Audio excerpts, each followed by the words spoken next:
en place leur propre zone spéciale de transformation agricole. À vous, Excellence. Je remercie le président Macky Sall et le président de l'ABAD pour avoir initié cet événement très important. Vous savez, il y a une politique publique importante, c'est celle de l'agriculture au Maroc, sous l'impulsion et le leadership de Sa Majesté le roi Mohamed VI. Il y a eu deux étapes importantes dans la vie de l'agriculture ces dernières années de l'histoire de l'agriculture marocaine.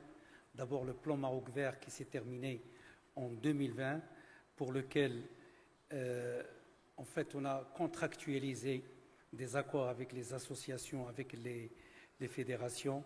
Nous avons géré des programmes d'investissement et pour lequel il y a 13 milliards de dollars à peu près qui ont été investis pendant 10 ans, avec un financement que nous avons pu obtenir chez les institutionnels autour de 4 milliards de dollars à peu près.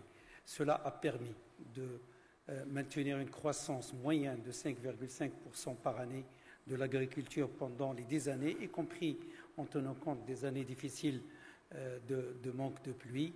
Et également, le plus important, c'est que l'investissement est au cœur de l'équation. Et pour nous, l'investissement, ce sont les semences, ce sont la mécanisation, les engrais, le foncier, la formation, la recherche. Ça, c'est le plus important si on veut avoir une productivité, si on veut augmenter la valeur ajoutée de nos produits.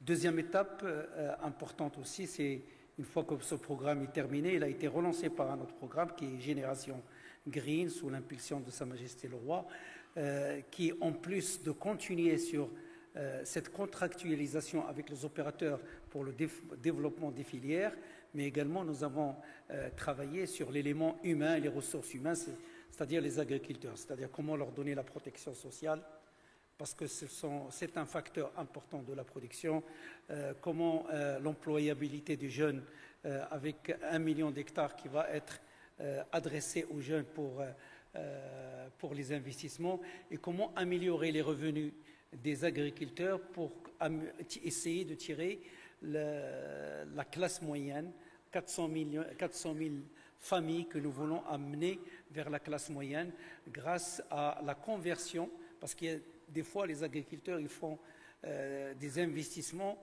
sur des spéculations agricoles qui peut-être ne sont pas rentables ou ne savent pas faire, donc il faut les accompagner vers des spéculations à meilleure valeur ajoutée.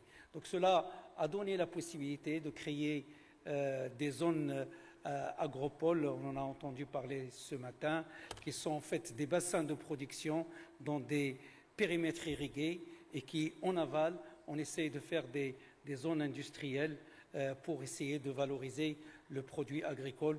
On est aujourd'hui à 4 qui sont ouvertes, commercialisées à 60%, et nous avons 3 qui sont en cours de construction. Je vous remercie.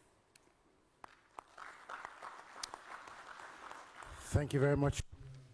Je vous remercie, Excellence.